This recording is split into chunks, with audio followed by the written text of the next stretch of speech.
Encounter is brought to you by the Broome County Council of Churches, where we connect compassion with needs as we inspire growth with dignity.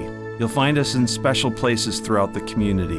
For those who remain hungry, we provide meals. For those who are challenged, we build wheelchair ramps. We comfort those who are ill, minister to those who are confined, and we remain an advocate for change and understanding on behalf of every element of our community. Connect and inspire. Encounter the Broome County Council of Churches. Hello and welcome to the Broome County Council of Churches Encounter program. I'm so glad you're with us today. I'm Reverend Rachel Helgeson. I'm the pastor at Northminster Presbyterian Church in Endwell, New York. Today, our program will be talking about the holidays and grief. I'm so grateful to have Steve Rogers, who is not only the funeral director at Pucedo Funeral Home, he is also the vice president of Pucedo Funeral Home in Endicott, New York. I've had the honor of working and serving with Steve in different capacities for funerals, and Steve has a heart for the people that he's serving, and I'm grateful that he'll be able to chat with us a little bit more about what he's experienced and what the holidays mean for those of us and pretty much the whole world in a way, what grief might look like and how that can come about during particularly times when we think that we should be happy and enjoying each other's company. So welcome, Steve. I'm so glad that you're here with us today. Good morning. Thanks for having me, Rachel. So could you start with a little bit about what you've experienced as a funeral director, I guess this past year or two, and how that's been different than it was prior to the beginning of the pandemic? What we've seen with the pandemic, even previous to the pandemic, people were doing less and less formal services. And when the pandemic started and basically everything was shut down, that meant even less. People now had, I guess for lack of a better term, an excuse to not have a service. And for many families, that seemed to be okay. But for a lot of families, they struggled with it. You know, not being able to at least be with family members. So what do you see as a positive about having a funeral? What sort of, whatever way that's observed or ritualized, how do you see in that? Traditionally, you know, that was a time for families to be together, families, close friends, to support one another. And now it seems with the cremation rate rising, people are worried to be together because of COVID-19. They're not getting that support, you know. Also, you know, not being in the funeral home together, viewing an urn or a picture at a memorial service, they're not getting the closure either. So they're experiencing their grief for a longer period of time, not being able to discuss it with friends. So what happens is they may see friends months down the road in a grocery store. Somebody comes up to you, asks you about your loss, and you have to go through it all over again. Yeah. You know, so before in a formal setting, people were able to be together, talk about it, work through it, and kind of move on. But now, you know, because that doesn't happen, it happens down the road everywhere they go. I've experienced some funerals in my congregation that were put off for a year, and people have been holding on to their grief and not sure how to.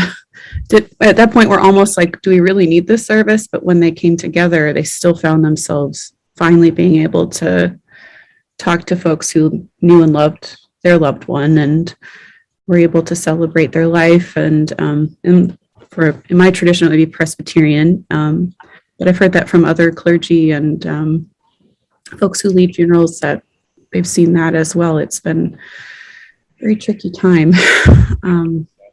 Yeah, and we had obviously several people that passed during the pandemic, right in the middle of the worst time, and they would choose cremation or they would choose direct burial, and have an idea of having service in the future. And what we've seen is a lot of those people have decided not even to do that now. And I don't know if it's because of the length of the pandemic, and now it seems to be getting worse again. But they kind of lose the whole value of the service. And once time goes on, they decide not to have it at all. And that's a shame. Yeah. Not celebrating somebody's life. So, so what do you think the residuals of that are, that folks who haven't been able to have a service? I mean, I heard you say that it gets stretched out. It gets stretched out. Like I said, they never get the closure that people have been getting for years. Right. Beyond that, the younger generation, our children, are seeing this now, and this is what they're going to perceive as normal, and this isn't normal. Not having any type of funeral service, celebration of life, or anything. They're just losing the whole idea. They're being taught a different way, and I don't know. It's just not good. It trickles down to they don't have the they don't have the faith that we grew up with. Yeah. They're not in churches. They're not together with family at all. It just seems like we're going in the wrong direction, and people need to realize the value of a funeral service, whether the body's there or not. Whether you're in a funeral home, a church, a legion, there should be some type of celebration. Yeah, because each life is important, and has lived a life and has affected us. I'm curious. I appreciate that you mentioned children, because a lot of times we talk about the adults and how adults work and function under grief, but children too have grief about if it's a grandparent or an aunt or uncle, or we've heard stories about parents who have died during the pandemic, and children being left behind without a space to grieve. And children grieve for sure differently than adults do, but they definitely do grieve. I know with my own children, we talk about, because of who I am, we talk about death, which might seem strange to some of my kids' friends, but I want them to understand that our mortality is part of our life, that it's okay to grieve that. Yeah. That's the thing that they're being sheltered from today. It's never, I was taught that it's never a good idea to shelter children from death.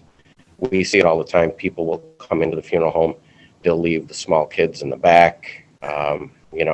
They'll go in, they'll come out, and they think they're doing the kids right by doing that, but really that's not teaching them anything. It's part of life, and now, especially with this COVID-19, people, young and old, are more aware of their mortality. And when you shelter kids from it, and then something happens to one of their friends or a close family member, they don't know how to deal with it. Right. And the fact that we're not having services and celebrations is just not a good thing moving forward. So friends, if you're just joining us, I'm speaking with Steve Rogers. He is a funeral director at Pucedo Funeral Home, and also the vice president of Pucedo Funeral Home. I like to say that now. I think that's what I'm going to call him, the VP. This year has been, as you've been hearing, has been really tough, particularly in the funeral home industry, for a lot of different reasons. There has been a lot of death. Folks haven't been able to grieve. funerals have been, and celebrations of life, depending on your tradition, have been turned upside down. Some haven't even been observing them. I know that one thing I would start with, Steve, how are funeral directors handling your own grief? Because you all have seen so much these last 2 years. How are you finding ways to find space for yourself in the midst of life? Well, we're fortunate that we're able to deal, with our families. So that helps us helping them gets us through it as well. And this is what we were trained to do. So, but it's been very tough. Not seeing people together, having to deal with them in a Zoom setting or just over the phone. We've had people that are afraid to come into the funeral home. It's unbelievable. Who would think that we would ever see something like this in our lifetime? Yeah. In your own family, you've had some grief, and I was able to be present at that, and it was a small service. And so this is something I would like to remind other folks, is that just because it's a small service doesn't mean it's not a meaningful service. And it certainly was. I would think you would agree with that. So you're talking about my aunt, who was 100 years old and ended up passing from COVID. And and it's sad that she lived 100 years, and because of the pandemic, we really just celebrated her life, her daughter, her son-in-law, myself, and you. Yeah. They were uncomfortable to have other family there. And I don't know if it was so much that they were uncomfortable to have other family there. I don't think they wanted to make people feel that they had to be there.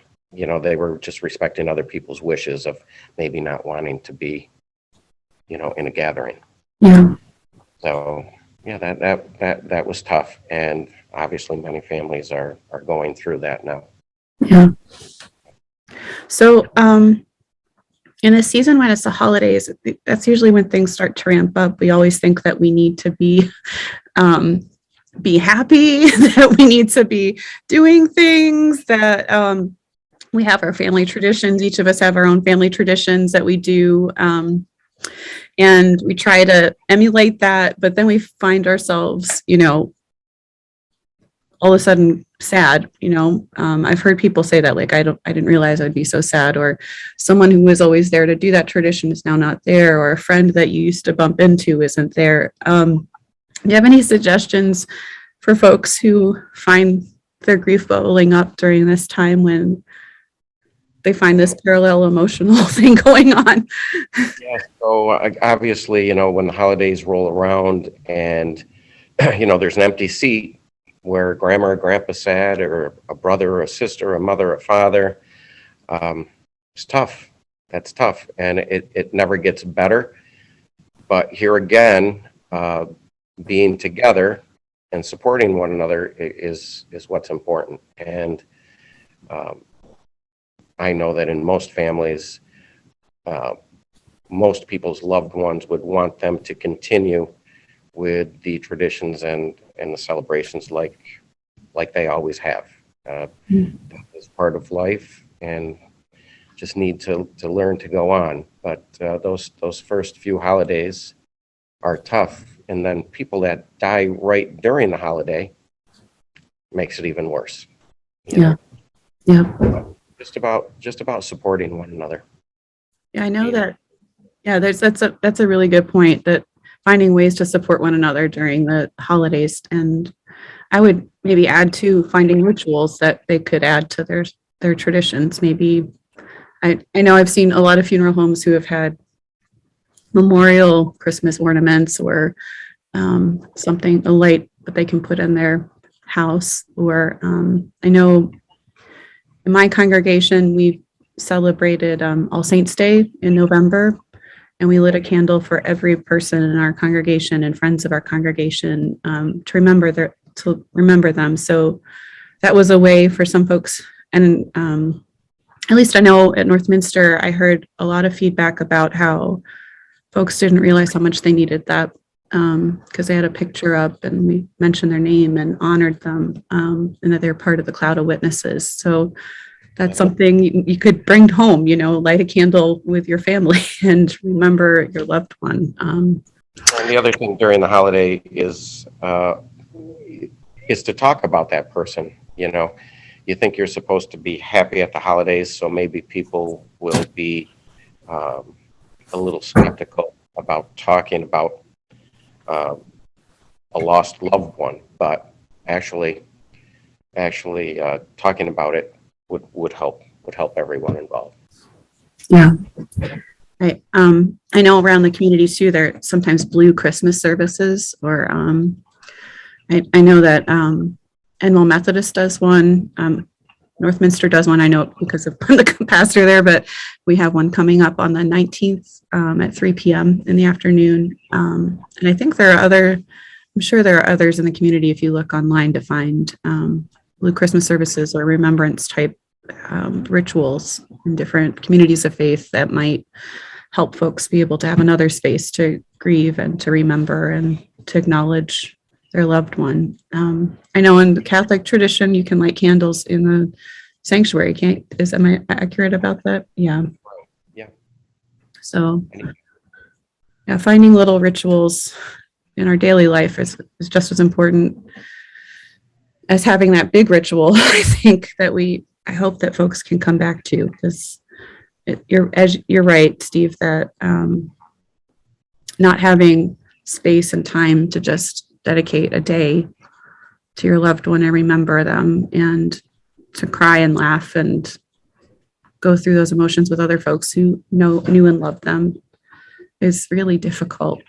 Mm-hmm. So if you're joining us, I've just been talking with Steve Rogers. He is the funeral director at Pucedo Funeral Home in Endicott, New York.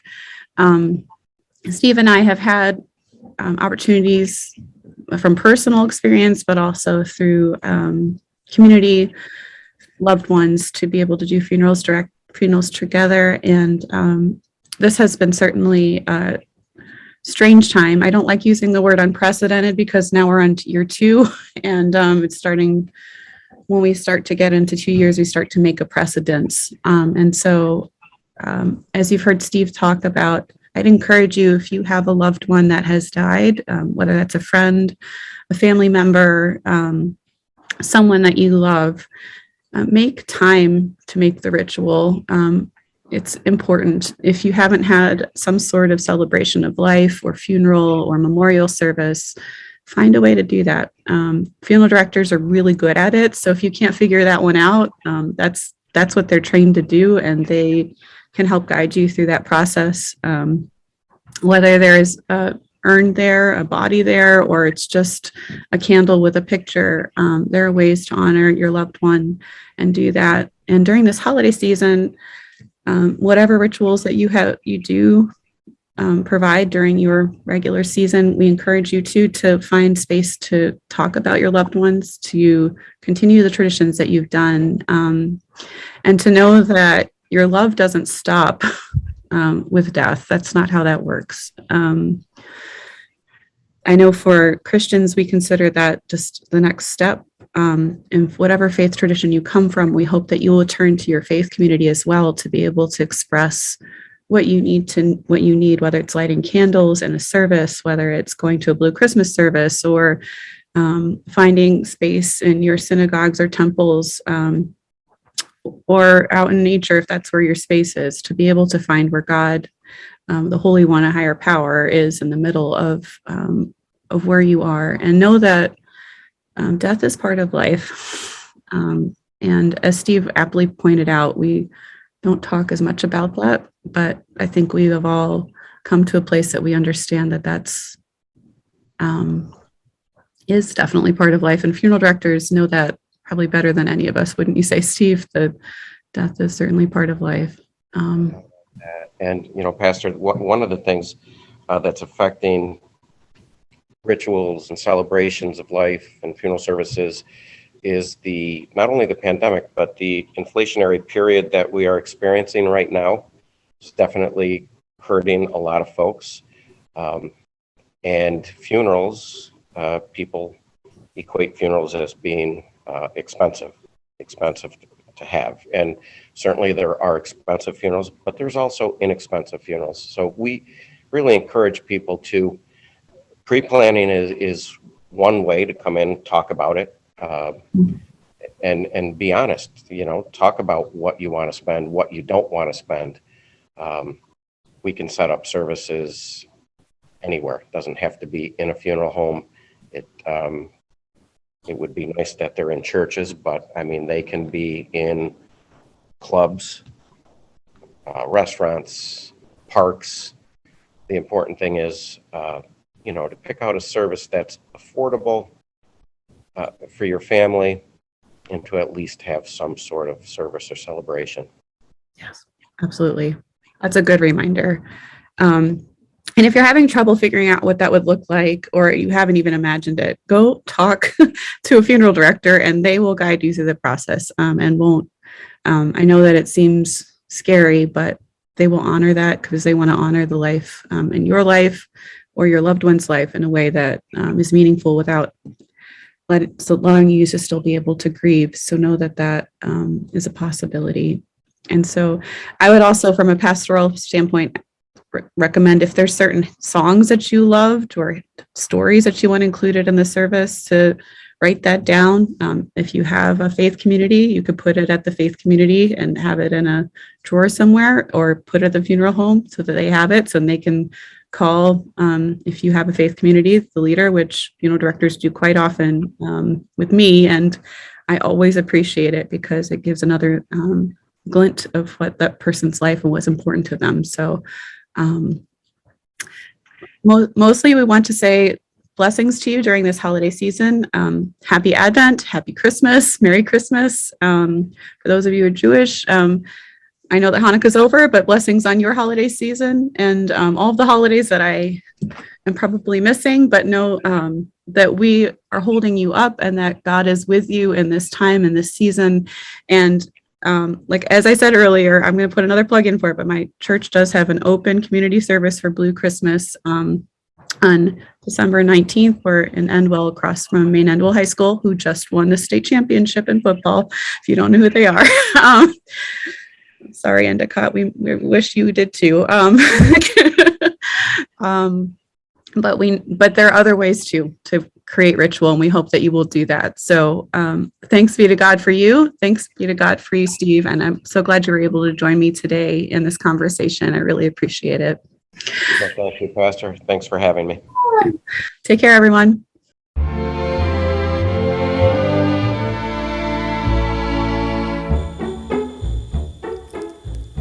On behalf of the Broome County Council of Churches, we wish you the very best this Christmas season.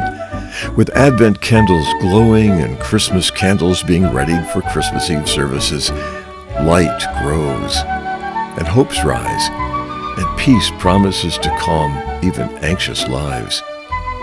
Yes, it is a season of sentimentality, perhaps with warm memories of Christmases past when our villages were ablaze with holiday cheer. The Ave was filled with music as downtown shoppers moved from store to store, and carolers strolled from door to door. Did you skate on the football field behind UE High School?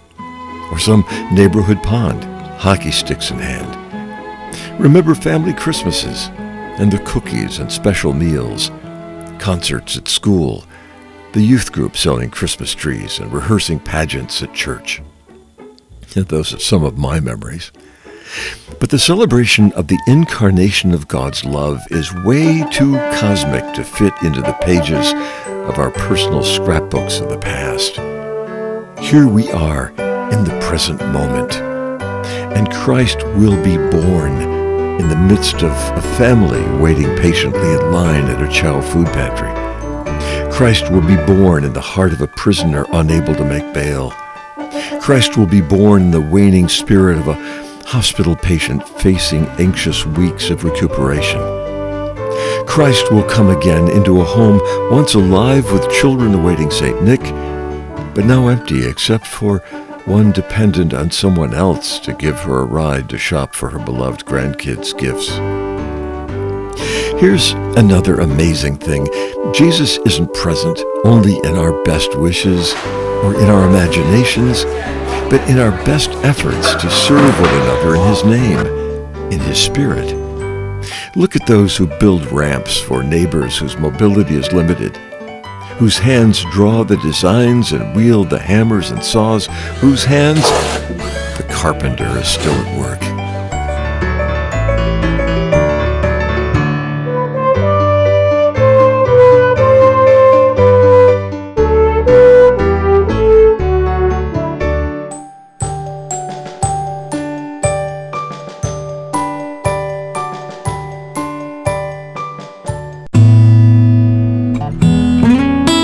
No, Christmas isn't just for the sentimental.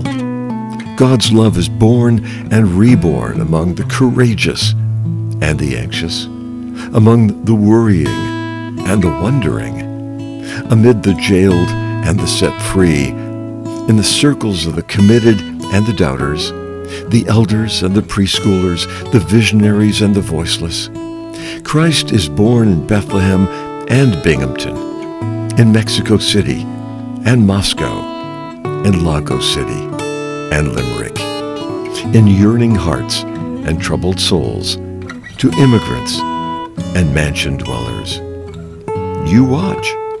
God will keep doing new things, and the surprise will never wear off. The Christmas presence of love incarnate will knock your Christmas stockings off the mantle into kingdom come.